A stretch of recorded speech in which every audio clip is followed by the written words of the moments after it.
Olá, seja bem-vinda, bem-vindo ao episódio 180 do Supremo na Semana. Eu sou Mariana Brasil, analista de redes sociais aqui do Supremo Tribunal Federal, e a gente está de volta para falar um pouco mais do que aconteceu de mais importante na Suprema Corte aqui nos últimos dias. Hoje a gente fala dos 135 anos do STF no Brasil República, do caso Marielle Franco, da discussão sobre os penduricalhos no serviço público, da habilitação sem concurso para tradutores públicos, de medicamentos oncológicos e também de escola sem partido, diversos temas, que quem vai comentar comigo hoje é Mauro e Hanna. Eu sou Hanna Gomes, advogada, consultora da Rádio e TV Justiça, e com a Mari e o Mauro vou comentar com vocês a Semana no Supremo. Eu sou Mauro Burlamac, jornalista da Secretaria de Comunicação Social do Supremo, e vou ajudar a Hanna, então, e a Mari a contar os julgamentos, os acontecimentos aqui da Corte. Então vamos lá destacar aqui, a celebração que aconteceu aí de 135 anos do Supremo Tribunal Federal. Teve uma sessão plenária em que o ministro Gilmar Mendes, que é o decano, da corte, fez um discurso, falou um pouco sobre isso, e a gente também está tendo umas ações aqui no tribunal. O aniversário do Supremo é no dia 28, mas durante essa semana, dia 28 vai cair no sábado, por isso a gente, essa semana, já fez aí algumas comemorações durante a semana.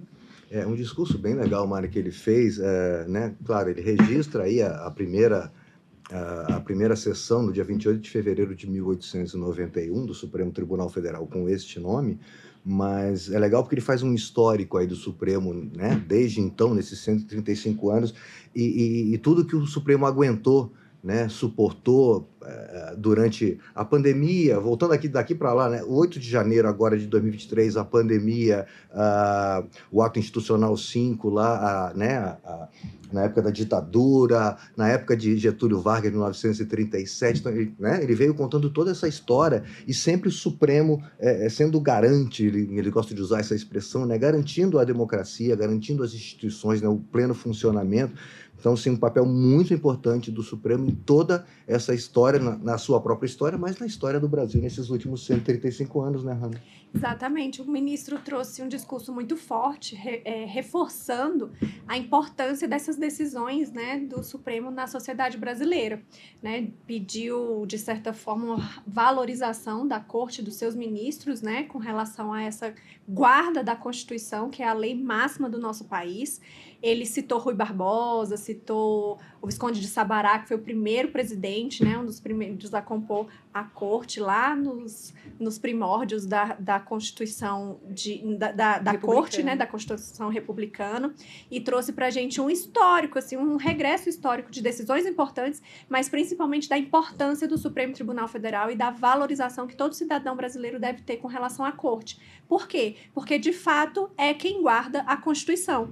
E a Constituição é a lei maior que rege esse Estado democrático de direito e garante esse bem-estar geral de todos, Então, foi um discurso muito forte, muito importante, que merece o registro, inclusive, dos acadêmicos de direito, para conhecer a história do Supremo. Foi emocionante até. E dá para conferir na íntegra, Esse discurso está na sessão plenária, no canal do YouTube do STF. Então, quem quiser conferir o discurso completo, é só acessar lá no canal. É isso. E na quarta-feira, dia 25 de fevereiro, a primeira turma do Supremo condenou os irmãos Domingos e Chiquinho Brazão, além de outros 3 réus, pelo assassinato da vereadora Marielle Franco e do motorista Anderson Gomes, motorista da vereadora. E pela tentativa de homicídio da assessora Fernanda Chaves, que aconteceu em 2018. Isso, mais um julgamento de uma ação penal aqui no Supremo, de um caso de muita repercussão internacional, mais um, o assassinato da vereadora, do motorista, e a tentativa, no caso a Fernanda, que estava no carro junto com a vereadora. Então, assim, mais um julgamento que atraiu muito atenção, mas, Hanna, mais um julgamento em que a gente vê funcionando, como é que funciona o andamento de uma ação penal, de um inquérito, de uma investigação, a questão do amplo ampla defesa e contraditório, devido processo legal. Tudo isso foi, as pessoas acompanharam as oitivas das testemunhas, as oitivas dos acusados, a acusação, o Ministério Público falando sempre nos autos. Assim, é uma aula, como você sempre gosta de dizer, É uma aula, Mauro. Eu costumo dizer que quando o aluno, na graduação, ele aprende processo penal, e ele não vai a uma audiência, não assiste uma audiência, ele fica tudo no plano abstrato, não consegue materializar aquilo que o código está trazendo para a gente.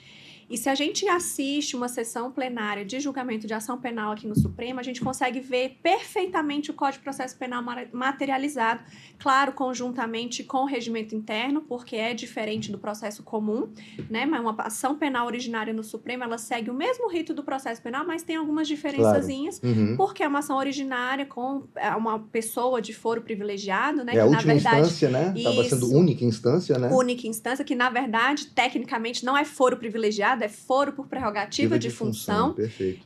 E a gente pode ver a materialização do Código de Processo Penal. A gente tem ampla defesa e contraditório, né? O devido processo legal, a duração razoável do processo, os prazos sendo estritamente respeitados, né? Então, tudo isso é muito importante acompanhar lendo a lei seca, por exemplo, que é o Código de Processo Penal. A gente teve as audiências, a gente teve as provas juntadas aos processos, teve o momento das sustentações orais, onde a gente tem as defesas apresentando ali o resumo, que é mais importante das suas teses. A gente teve a PGR fazendo o remate da acusação. Tivemos uma figura importante que nem sempre a gente vê, que é o assistente de acusação, né, fazendo o reforço da acusação, representando ali as vítimas, né, representando a Marielle, o Anderson, a Fernanda, e a sociedade, porque aqui a gente está falando de um processo penal onde a gente cuida dessa garantia da ordem pública, né, onde a gente não quer ver crimes de homicídio, crimes que são tão graves acontecendo, então eles representam também a sociedade. E tivemos os advogados de defesa fazendo as sustentações orais ali no prazo regimental, né, cada um com a sua 1 hora, se forem 2 ou mais advogados para cada representando, para cada parte, eles dividem o tempo como bem entender ali, de acordo com as suas estratégias, e ao final, numa outra sessão, por uma organização, né, porque todo mundo ali precisa parar, precisa almoçar, precisa descansar, numa outra sessão a gente teve o voto dos ministros.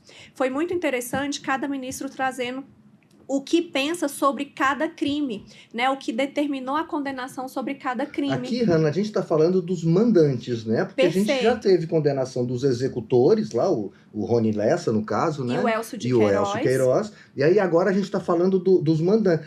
Respondem pelo mesmo crime de homicídio? Respondem pelo mesmo crime. Todos que de qualquer forma participaram do crime, isso está lá no nosso artigo 29 do Código Penal. Tá. Todos que concorrem, que participam de qualquer forma para a prática de um crime, respondem por aquele resultado. Aqui, no caso, o homicídio, a tentativa de homicídio, porque tinha uma pessoa que sobreviveu ao atentado, né, que é a Fernanda, e o crime de organização criminosa. E aí, durante o curso do processo, os juízes, aqui no caso os nossos ministros, vão verificar a participação de cada pessoa, à medida da sua culpabilidade. É isso que diz o artigo 29 do Código Penal. Então, cada um que teve a sua participação devidamente comprovada foi condenado. Nós tivemos absolvição, inclusive, com relação a um tipo penal, com relação ao Rivaldo, salvo engano. Eles mudaram, né, a tipificação do crime no caso dele, né? Exatamente. Ele não teria participado do assassinato em si e, portanto, teve uma desclassificação. Ele foi condenado em um outro tipo penal, né, trazendo uma menor participação,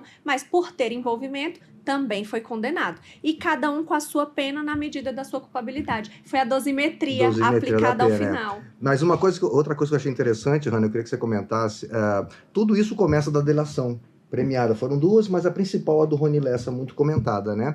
E aí a gente aprende que no direito penal a delação premiada ou a colaboração premiada, ela é uma forma de você conseguir provas. Ela não é uma prova. É um meio de prova. Ela não é uma prova por si só. Ela é uma forma de você conseguir ir atrás de provas, tem que ser comprovado. Exatamente. Nem tudo que o delator diz se confirma. Tem provas. E também, mais importante, não se pode condenar com base exclusivamente na palavra do delator ou colaborador. Essa prova ela precisa ser confirmada por outros meios. O ministro Flávio Dino, o ministro Cristiano Zanin fizeram questão de arrematar isso, dizendo que a colaboração foi confirmada por outros depoimentos, por outras testemunhas, documentos, prints de mensagem, né, conversas que foram verificadas. Então, a colaboração foi um start, digamos assim, para a investigação mais profunda, para confirmar outras provas. Isso eu achei bem interessante. E aí o ministro Alexandre, no começo do voto dele, outra coisa que eu anotei que eu achei legal é que ele fala, né, de um estudo que aponta o aumento de homicídios e crimes com a aproximação do tráfico e das milícias com a política. Porque aqui foi muito isso, né? Um deles era parlamentar, o outro conselheiro do Tribunal de Contas, mas a política se aproximando da milícia, do tráfico começou a aumentar a criminalidade. É uma isso, realidade no do Rio de Janeiro, Uhum. né? O ministro Flávio Dino disse isso também no voto dele, trouxe para a gente essa realidade, né, da política do Rio de Janeiro, que desde os anos 40 vem se envolvendo com o jogo do bicho, com outras práticas criminosas de disputa territorial, de Que é o caso grilagem aqui. de terra, desmandos dentro da cidade do Rio de Janeiro que acabam por misturar política, crime e a segurança pública. E acabou desembocando aqui nesse crime que, né, infelizmente, a gente tem essa realidade comprovada pelos autos do processo e sentenciada aqui, no caso, pelos ministros do Supremo. Que aqui, no caso, então, o ministro Alexandre entendeu que essa grilagem de terra, né, os irmãos Brazão, principalmente,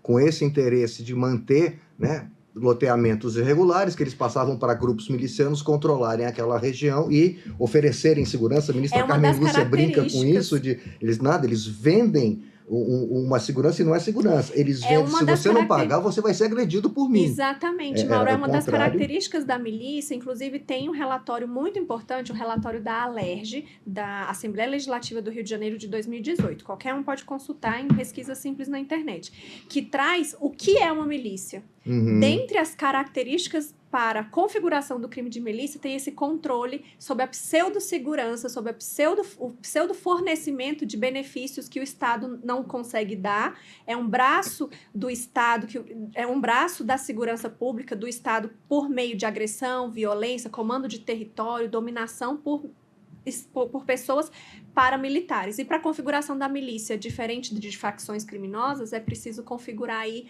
a presença de pessoas ou ex-agentes do Estado. Policiais, ex-policiais, deputados, agentes públicos, mesmo que sejam ex-agentes públicos, é o que configura a milícia. E dá essa falsa sensação de segurança, de proteção. É preciso a gente entender que a realidade do Rio de Janeiro ela é muito complexa, ela é muito profunda. Por exemplo, tem situações na favela onde não chega o correio, onde não chega ambulância, onde não chega médico. E a milícia fornece esses mecanismos, mas cobra de volta da sociedade. E nessa cobra caro. E nesse combate que a gente tinha a Marielle Franco tentando combater toda essa realidade, infelizmente, ela foi alvo dessas pessoas. Aí são as expressões que os ministros usam, né? Ela estava peitando, né, as milícias, uma mulher pobre, preta. O ministro Alexandre de Moraes fez esse recorte, né? Fez esse recorte da misoginia, assim, uma mulher, e a ministra Carmen Lúcia fala muito bem também, que é muito mais fácil matar uma mulher, porque pela delação, em princípio, a intenção era matar o deputado Marcelo Freixo, né? Com quem Marielle tinha trabalhado já antes de ser vereadora. E aí parece assim, o medo da repercussão do crime, do assassinato dele, não, melhor a vereadora... Inclusive o Freixo é relator dessa CPI que traduziu o que é milícia lá na ALERJ. Ele estava no julgamento presencialmente acompanhando, né? Então, assim, ele era o primeiro alvo. E aí a ministra Carmen Lúcia fala, é muito mais fácil matar uma mulher do que matar um homem, dá muito menos. A mulher não tem nenhum espaço. Ela fala muito bem, sempre com muita força, a ministra Carmen Lúcia. Sempre com recorte feminino, né? Uma perspectiva de gênero nos votos dela, muito interessante. Mas então, né, os ministros viram que ficou comprovado que os irmãos Brazão, né, tinham interesse, né, na morte da vereadora para manter lá a grilagem, né, o loteamento irregular lá do Sol lá no Rio de Janeiro, nas regiões que eles dominam. Comprovaram com a participação de Rivaldo, Ronald, que era um policial militar, e o Calixto, Robson Calixto, não é isso? Robson Calixto, que era um assessor dos Brazão. Então, eles comprovaram a participação de cada um com esse recorte que a Hanna falou do Rivaldo, que eles não condenaram pelo homicídio, pelo que aconteceu antes, mas que depois de praticado o homicídio, ele ajuda a afastar... encobertar a obstrução do processo. Ele foi condenado por corrupção e crime de obstrução de justiça. Isso. Ficou comprovado, segundo testemunhos, que ele recebia a propina da milícia e que depois de praticado o crime... ele ajudou a ocultar, a cobertar, a desviar a atenção, né? Eles mirar para o outro lado para que nunca fosse descoberto os crimes, mas quanto ao homicídio, o que aconteceu antes, eles disseram que ficou uma dúvida razoável. Né? Isso é muito interessante porque é um princípio do direito penal e do direito processual penal.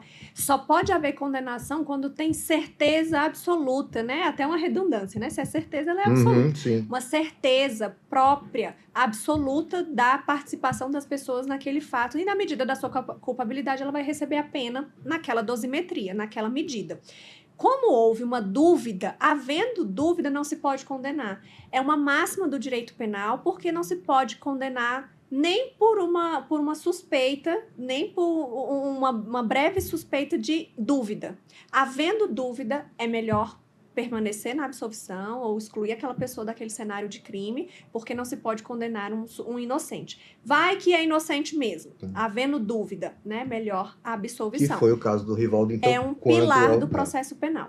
E aí, na dosimetria, então, Mari, para concluir, Domingos Brazão, condenado por organização criminosa armada, 9 anos e 7 meses, pelo homicídio da vereadora Marielle, do motorista Anderson, e tentativa de homicídio da Fernanda, 25 anos para os casos da Marielle e do Anderson, e 16 anos e 8 meses no caso da Fernanda, totalizando uma pena de 76 anos e 3 meses. O irmão Chiquinho, as mesmas penas, né? O Ronald Pereira, que era o ex-militar policial, pelo homicídio da Marielle, 21 anos, homicídio do Anderson, 21 anos, homicídio tentado da Fernanda, 14 anos, total 56. Rivaldo Barbosa, que teve essa mudança, ele se chama em latim de emendatio libelli. Emendatio libelli, uma desclassificação, né? Ele foi condenado, então, como você bem colocou, obstrução à justiça, 6 anos, corrupção passiva, 12 anos, pena total 18 anos. E o Robson Cariço, que era o assessor dos irmãos Brazão, por organização criminosa armada, 9 anos. Teve uma condenação em indenização também, né? Pelo prejuízo, por todo o desgaste emocional, por toda a situação e pela perda da própria Marielle e Franco e Anderson Gomes, né? Não há dinheiro que pague essa perda, mas o Estado, aqui por meio do Supremo, tem a possibilidade de aplicar uma indenização para as vítimas. Indenização a ser pago pelos 5, né, solidária, um total de 7 milhões. 1 milhão em favor de Fernanda e sua filha, que sobreviveu, 3 milhões para a família da Marielle e 3 milhões para a família do motorista Anderson, né? Os condenados ficam inelegíveis, têm os direitos políticos suspensos, né? E perda do cargo público nesses casos também. Isso, como já os efeitos secundários da pena. Secundários da pena. E aí concluído o julgamento, mais um julgamento bem relevante aqui no Supremo, Mari. Bom, já agora falando de plenário, o STF iniciou na quarta-feira a discussão sobre a suspensão de verbas acima do teto remuneratório no serviço público, os chamados penduricalhos, né? A gente trouxe essa pauta para cá alguns episódios atrás. E aí o julgamento foi do referendo de liminares concedidas em uma ação de reclamação e numa ADI para suspender o pagamento de verbas indenizatórias a membros de poderes sem previsão expressa da lei. Isso. Aqui, a discussão, por incrível que pareça, é simples. A solução é que é complicada. Mas o que se discute é o seguinte, porque a emenda constitucional 185, ela diz lá que o artigo 37, parágrafo 11 da Constituição passa a ser redigido da seguinte forma: não serão computadas para efeito dos limites remuneratórios, o teto constitucional, que é o salário, que é o subsídio do ministro de 46 mil e alguma coisa, elas não pegam as verbas indenizatórias. É só o que for subsídio, vencimento. O que for verba indenizatória está fora. Mas essas verbas indenizatórias têm que ser aprovadas pelo Congresso Nacional, ser de caráter nacional e aplicadas a todos os poderes e órgãos constitucionalmente autônomos. O que acontece é que estados, municípios, órgãos públicos começam a definir verbas indenizatórias para o seu órgão, para o seu estado, para o seu município, e aí isso virou, segundo o ministro Gilmar Mendes, uma balbúrdia, né, uma quantidade enorme de verbas indenizatórias sendo incluídas aí para ultrapassar o teto constitucional. Então, o que diz a Constituição é simples, só vale se for por lei nacional, lei ordinária nacional, está valendo para todo o país, para todos os estados e municípios, né? É isso. O que acontece é, todos os estados, municípios e órgãos vão criando suas indenizações, e aí não se sabe o que fica abaixo do teto, o que não tem que ficar abaixo do teto. Então, a discussão a grande natureza jurídica, a grande questão é a natureza jurídica de o que é verbas indenizatórias, né? O que pode adentrar ou não nessa categoria e passar ou não do teto. Esse caso é muito interessante porque ele traz a possibilidade dos honorários de sucumbência que são pagos a procuradores municipais incorporar ou não a sua verba salarial ou ser caracterizado um adendo. Que é o caso específico da reclamação aqui dos procuradores do Litoral Centro-Sul de São Paulo. Isso, e bem dito, Mauro, porque é uma reclamação, uma reclamação constitucional. É uma ação específica para reafirmar uma posição anterior do Supremo. Porque a gente tem o tema 510 do Supremo dizendo que procuradores municipais equiparam-se aos procuradores estaduais e do Distrito Federal, lá do artigo 132. Porque o artigo 132 da Constituição, ele é omisso, sobre os procuradores municipais, ele fala, procuradores estaduais e procuradores do Distrito Federal têm essa regulamentação e podem alcançar o teto de 90,25% do salário dos ministros do Supremo Tribunal Federal.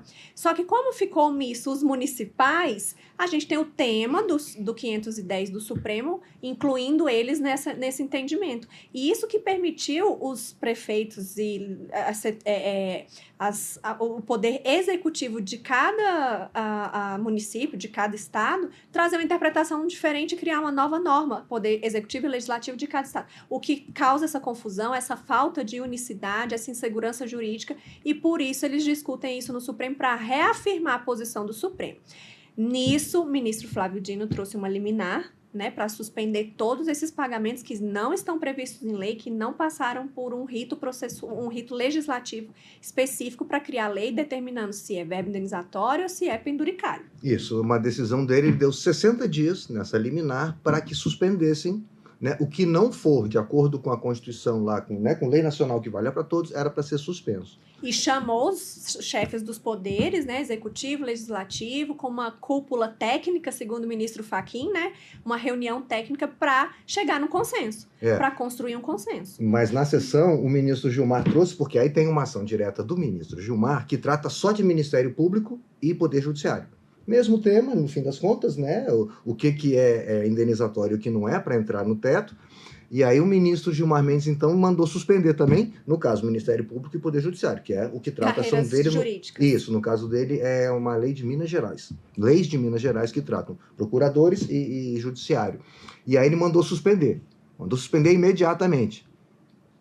O ministro Dino tinha dado 60 dias para suspender de todos, o ministro Gilmar deu imediato para Ministério Público e Poder Judiciário. E aí agora, no plenário, então, nessa semana, eles chegaram a um consenso, não, vamos mudar os 60 dias do ministro Flávio Dino, como já tinham passado 15 dias da decisão dele, eles botaram 45 dias a partir da decisão do ministro Gilmar. Exato. Né? Então, a partir de 45 de 23 de fevereiro, que foi quando deu a decisão o ministro Gilmar, eles têm 45 dias para suspender, fazer essa análise, né, do que pode... tem, o que não o tem. O que está na lei nacional, o que não for é para acabar. Então, eles têm esse tempo, porque uma associação entrou pedindo exatamente, não dá para acabar imediatamente, porque já tem coisa programada, não se sabe o que é definir é uma insegurança legal. Econômica, jurídica, para quem já está dentro do cargo. Isso. Né? Então, o ministro, mas ele só não pode fazer adiantamento, não pode, assim, o que estava lá, ok, pague-se. Principalmente não pode, nesse meio tempo em que o Supremo está discutindo sobre essa matéria, porque esse caso, salvo engano, o ministro Fachin já adiantou que vai pautar para 25 de março. Já está pautado para 25 de março, né? Já está na pauta, isso. Não pode nenhum prefeito, nenhum governador, nem o Poder Executivo Federal editar uma nova norma tratando sobre esse assunto. Isso. É para suspender qualquer tipo de discussão até que o Supremo decida sobre essa matéria. E aí, isso que você comentou, o ministro Fachin, então, mandou um ofício para os chefes do Poder Executivo e Legislativo para criar, então, esse comitê, essa comissão técnica, para tratar exatamente aí de uma fase, vamos dizer, um regime de transição, organizando a casa, né? Então, como eu falei no começo, né, a Constituição é clara, tem que ter uma lei nacional, tem que valer para todo mundo, não pode cada um ter a sua indenização lá, o seu Vale Peru, Vale Panetone, né, outros, enfim, os nomes que se dê, não. Tem uma variedade. Tem uma variedade que vai se criando, a balbúrdia, como disse o ministro Gilmar. Então, tem que se criar, tem que se basear numa lei nacional valendo para todo mundo. E aí, então, os três poderes vão se reunir nessa comissão em 30 dias, segundo o prazo dado pelo ministro Fachin, para que se organize, né, para que se defina, para que valha para todo mundo, né, nesses dois casos. E aí, 25 de março, então, volta essas duas liminares do ministro Gilmar e do ministro Dino para a conclusão desse julgamento, desse referendo, enfim. Vamos ver se eles vão analisar isso já no mérito, né, como é que vai ser, pode né? ser confirmada, né, as liminares, porque tem esse prazo de 60 dias e as autoridades, né, do Poder Executivo, do Legislativo, podem não chegar a um consenso, e aí os ministros vão confirmar as liminares, ou na própria sessão de julgamento do dia 25, podem já adentrar o mérito da ação e decidir sobre a legalidade ou não, a constitucionalidade ou não. Depender do que a comissão técnica essa chegar, enfim, a solução que se chegar. Então, é um caso para a gente acompanhar. É um tema espinhoso, que tem reflexos na administração pública, na economia popular, no erário, né, no dinheiro público, e afeta uma categoria específica de servidores públicos, que é a carreira do judiciária, né, principalmente fazendo com que juízes, promotores, as carreiras jurídicas, né, não é propriamente do judiciário, os defensores públicos, os promotores, possam perceber aí a diferença que eles têm dentro da sociedade, mas também que possam ter segurança jurídica a partir do direito garantido, do direito adquirido a partir do concurso que eles prestaram. Isso. A gente acompanha e comenta aqui no decorrer dos próximos meses, né? É isso. Na quinta-feira, dia 26, o STF decidiu por unanimidade suspender a validação de habilitações de tradutores e intérpretes públicos com base em uma norma que flexibiliza a exigência de concurso público. A decisão foi tomada no julgamento de uma ADI, ação direta de inconstitucionalidade. Desculpa, essa ação foi proposta... O Mauro estava bebendo, quem está ouvindo aí, o Mauro estava bebendo uma água. Desculpa, e eu parei. me pegou no meio do gole. A autora da ação é a Federação Nacional dos Tradutores e Intérpretes Públicos, e aí eles questionam exatamente essa norma que permitiu que se afastasse o concurso público para exercício dessa profissão para quem tem esse grau de excelência em exames nacionais e internacionais de proficiência em línguas estrangeiras, né? Então, basicamente, né, o ponto central aí é esse, né? Você pode afastar o concurso público porque, de novo, a Constituição é clara, né? Para você acessar um cargo público, ser um empregado público, um servidor público, você tem que passar por um concurso público. E aqui, os ministros falaram muito durante os votos, o ministro do Fux fez questão de frisar isso muito, assim, os tradutores são importantíssimos, né? Eles têm que ter fé pública, porque eles vão traduzir documentos aí para pedidos de extradição, colaboração com a justiça internacional. Se eles colocarem alguma coisa errada naquela tradução, vai dar um problema seríssimo. Eles têm que ter fé pública, uma importância, é um trabalho público, né? Que o próprio cargo público impõe a ele diferente, não que o profissional da área privada não tenha também essa responsabilidade, mas é porque você pode buscar uma responsabilização ainda maior em caso de erro, e esse profissional vai ter mais consciência sobre a sua responsabilidade. É muito interessante, eu já prestei concurso para tradutor juramentado, já tentei essa carreira, fui professora de inglês, português por muitos anos, e a gente pode entender que é um profissional de extrema importância não só para a justiça, mas para as atividades da administração pública em si. O tradutor juramentado, normalmente ele é vinculado à junta comercial do seu estado, aqui no caso no Distrito Federal, e ele é responsável, como o Mauro trouxe para a gente, por traduzir documentos de processos de extradição, processos criminais, né, que envolvem crimes transfronteiriços, por exemplo. Em outras áreas, economia, outras diversas áreas. O governo brasileiro hoje fazendo um negócio com a China. Sim. Quem vai traduzir essas relações, quem vai traduzir os documentos é um tradutor público, um tradutor e um intérprete público. Licitações com compra de produtos de outros países. É a questão do tarifaço com relação ao Donald Trump também, quando chega documentos, tudo quando chega tarifas... contas a pagar de questões tributárias para um governo, para um ministério, para um departamento público, quem faz essa tradução desse documento é um tradutor juramentado do Estado, um público, e ele precisa responder a esse Estado. Então, foi uma legislação muito importante que foi introduzida no país para assegurar essa carreira que é tão importante não só para a justiça, como eu disse, mas para a administração pública no geral.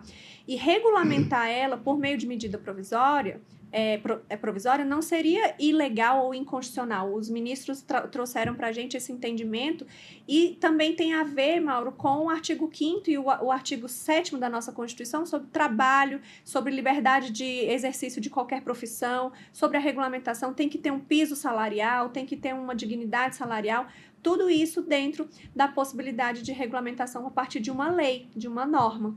Pois é, então eles acabaram afastando, né, essa possibilidade, né, de você privatizar validar na totalidade essa profissão. Isso, não se pode mais validar com base, né, nessa grau aí de, como é que a expressão de grau de excelência, né, em exames nacionais, né, então está suspensa isso até que seja regulamentado novamente essa questão, porque isso era um decreto antigo, 1943, veio a medida provisória alterar, eles, 21. né, Isso aí até a entidade fala que não havia urgência para lidar isso por medida provisória, mas o que ficou no fundo é isso, né? A necessidade de concurso público, a importância do trabalho do tradutor e do intérprete, né? Nesse mundo globalizado, então isso acontece, né? O dia inteiro em todas as áreas, né? Então eles acharam a importância de você mantê-los, né? É um trabalho que pode ser privado, mas, né, tem uma força pública muito grande, né? E aí eles entenderam que por bem afastar essa validade, né? A expressão que, né, é suspender a validação das habilitações de tradutores e intérpretes com base em norma, né, que afastava o concurso público. Era uma precarização da função, né? Entenderam assim os ministros. Então, manter o caráter público traz essa proteção e essa segurança jurídica para essa atividade. É isso. Certo. Agora, então, terminamos de falar sobre essa semana agora. E a gente vai voltar um pouquinho lá na semana anterior, né? Na quinta-feira, dia 19, semana do Carnaval, teve sessão plenária, né? Na quinta-feira. Na quinta-feira, sim, dia 19. O plenário do STF homologou por unanimidade também o acordo entre a União, estados e municípios, que estabelece diretrizes para o ressarcimento e a competência para o julgamento de ações relativas à aquisição de medicamentos oncológicos. Tema 1, 2, 3, 4, relator ministro Gilmar Mendes, muita discussão, né? Passou por um bom... Comentamos aqui várias vezes, né, sobre essa questão, esse recurso extraordinário, e agora, então, chegou-se a um acordo, né, que foi homologado no plenário, né? Eu anotei os principais pontos aqui, na verdade, né, do acordo, que é a questão do ressarcimento, né, entre as partes aí. Então, o acordo prevê o ressarcimento pela União de 80% dos valores gastos por estados e municípios em ações judiciais que foram ajuizadas até 10 de junho de 2024, né? A tese que foi firmada lá no tema 1234 já previa esse percentual de 80% até 10 de junho, mas não estabelecia sua manutenção provisória para ação posterior, e agora ela permanece para as ações posteriores.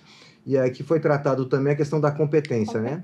Justiça Federal ou Estadual para o julgamento das ações envolvendo a aquisição de medicamentos oncológicos incorporadas ao SUS, e no caso desses medicamentos obtidos por aquisição centralizada pelo Ministério da Saúde, vai para a Justiça Federal, claro, né, quando envolve a União, Justiça Federal, e quando for descentralizado, na aquisição descentralizada, aí vai para a Justiça Estadual.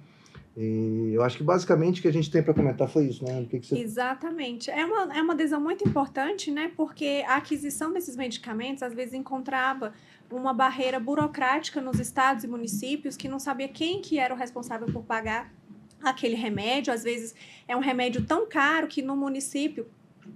Perdão, pode causar um desfalque muito grande nos cofres públicos daquele município. Então, ficaria a cargo da União devolver 80% para aquele município, para aquele estado, um estado às vezes mais hipossuficiente na questão da saúde, e também essa questão da competência agiliza processos, né? Muitas vezes a pessoa está esperando a liberação daquele remédio por uma decisão judicial e chega lá na frente, depois de 1 ano, 2 anos, um processo rolando, e vem uma declaração de incompetência. Opa, não era para ser processado na Justiça Federal, era para ser processado na Justiça Estadual. E aí o processo é devolvido para a Justiça Estadual e recomeça tudo de novo. E para quem tem câncer, 1 ano é muito tempo. É muito tempo, né? Quem tem câncer tem pressa, quem precisa de medicamento tem pressa. E definir essa competência foi de extrema importância.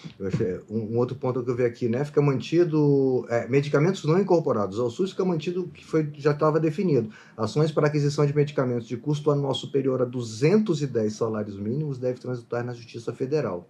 Custo inferior a isso na Justiça Estadual. Então, assim, o valor aqui tem muito a ver, e como a Hanna bem colocou, às vezes é um valor muito alto que para o município faz diferença, e aí fica essa briga de quem vai pagar, quem não vai pagar, quem é competente para julgar, quem não é competente, e aí a Hanna disse, às vezes passa enquanto 6 meses... isso tem uma pessoa precisando tem uma muito pessoa dessa medicação. precisando. Então, quando o Supremo dá essa definição, né, esclarece como tem que ser, a coisa... Estava fazendo uma continha básica aqui, tem medicamentos que chegam a 3 milhões. Sim. Em um município de pequeno porte, de pequena economia, como é que ele vai suportar o preço desse produto para uma pessoa, para salvar uma pessoa? Então, trazer a competência da União para esse pagamento de até 80% é muito interessante, vai ajudar, vai afetar milhares de pessoas que precisam de medicamento e suas famílias, né? A gente Sim. não pode esquecer que uma pessoa com câncer, ela está sempre afetando ali a sua família, e a questão da competência também vai agilizar processos para que essas pessoas possam ter segurança jurídica. Segurança jurídica, acho que o mais importante é isso, né? As regras do jogo estão colocadas. Exato. Agora, não há o que discutir, não há para município, Estado e a União ficar discutindo. As regras são essas, cumpra-se e dentro do prazo mais rápido possível para que vidas não sejam perdidas nessa Exatamente. burocracia. Certo. Também nessa quinta-feira, né, vamos falar de um assunto recorrente aqui, que é, por unanimidade, o STF também invalidou uma lei do município de Santa Cruz de Monte Castelo, no Paraná, que instituiu o programa Escola Sem Partido. Esse tema já falamos, né, Mari? Em outras escolas, outros estados, mas... Sim.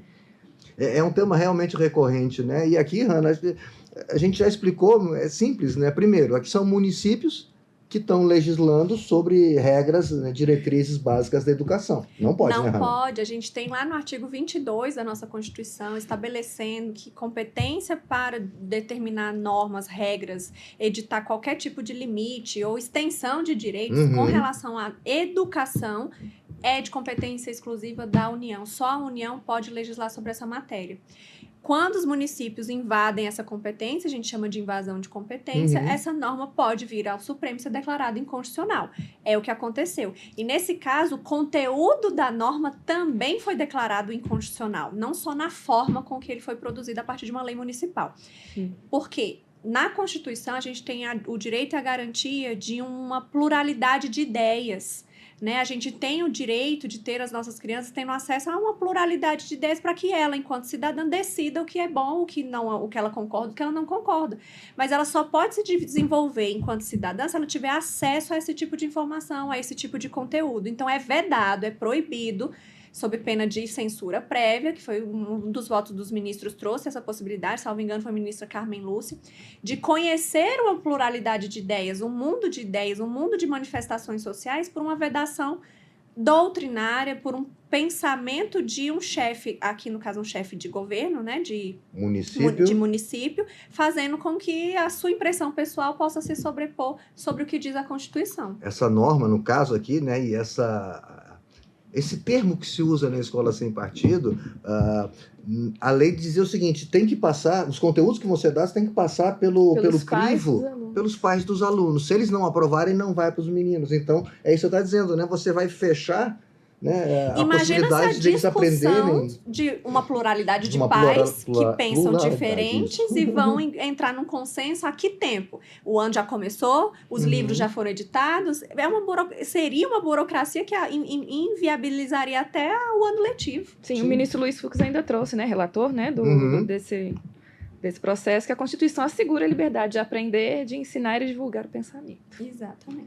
Pluralismo de ideias, é isso. Senão você vai ficar sempre fechado na mesma coisa. O pai acredita numa coisa, vai deixar que o filho continue estudando daquele jeito, e o filho do filho, e aí você não cresce, você não amplia, né? Não amplia horizontes, né? A ministra Carmen Lúcia também fala muito bem sobre isso no voto dela. Então, como você disse, recorrente, municípios legislando sobre isso, não pode nem formalmente, como explicou a Hanna, porque não é competência do município, e nem materialmente, porque a Constituição garante a necessidade da educação ser ampla, né, e restrita para... E vale dizer, Mauro, que os pais, eles não podem terceirizar para a escola a formação do seu filho, né? A escola ela vai fornecer conhecimento técnico. Os pais é que vão absorver esse conteúdo da criança que vai se desenvolvendo a partir do todo que se aprende na escola e direcionar de acordo com o entendimento de cada família. Não é o Estado intervindo na família, na educação que se dá dentro de casa, mas sim fornecendo um conjunto de ideias, uma pluralidade, acessos a todo tipo, toda sorte de conteúdo, para que aquele cidadão em formação possa ser direcionado de acordo com a sua família. Mínima intervenção do Estado na família. Legal, um ponto de vista interessante. Realmente não interfere na família, mas ninguém pode interferir na educação ampla, que é direito de todos. Perfeito, muito bom. Ok, com isso a gente encerra, né, as 2 semanas. As pautas dessas 2 semanas. E para a semana que vem? Para a semana que vem, Mari, na quinta agora, eles começaram a julgar, no finalzinho da sessão da quinta, eles começaram a julgar uma ação direta que trata cobrança adicional de ICMS sobre serviço de comunicação, se ele é um serviço essencial ou não é, né? E, então, já ouviram a manifestação e voto do ministro Dias Toffoli, relator do caso que estava em julgamento. Esse caso volta para a pauta na quarta-feira, junto com mais 2 ações sobre o mesmo tema, né? Então, teremos o julgamento, né, conjunto dessas 3 ações diretas de inconstitucionalidade. A gente tem na pauta um recurso que trata da criação de banco de dados com material genético de apenados, de pessoas condenadas, né? Um assunto também bem delicado, bem sensível. 2 ações diretas que tratam da proibição de participação de crianças e adolescentes em paradas de orgulho LGBT. Outro tema também delicado, sensível para variar, o Supremo sempre envolvido com essas discussões mais, né, delicadas. E uma ação que trata da perda de mandato por infidelidade partidária, se isso se aplica também a detentores de mandato eletivo majoritário, no caso para o Senado ou Executivo. Temas bastante complexos, polêmicos, uma pauta extensa. Vamos ver se vai dar tempo de julgar tudo, mas a gente vai acompanhar por aqui. Complementando aqui, a gente falou dos 135 anos, né, do tribunal, e a nossa comunicação aqui, e o próprio tribunal também está trazendo aí uma diversidade de ações, né? A gente tem nas redes sociais, no nosso portal, alguns materiais exclusivos para quem se interessa por história, pela atuação do tribunal no Brasil República, né? A gente está comemorando dentro desse recorte, então, conferindo nas nossas redes, no nosso portal, tem bastante conteúdo aí especial sobre esse tema. E vai continuar sendo produzido, né, Mari? Durante pelo menos esse começo agora do ano, material com relação a isso. Bem legal, vale a pena acompanhar. É isso. E então a gente chega ao fim desse episódio. Muito obrigada, Mauro. Obrigada, Hanna. E, claro, obrigada a você que nos acompanha aqui, nos ouve ou nos assiste. E esse episódio e todos os anteriores estão disponíveis no YouTube e nas principais plataformas de áudio. Até mais. Até logo, até a próxima. Obrigado.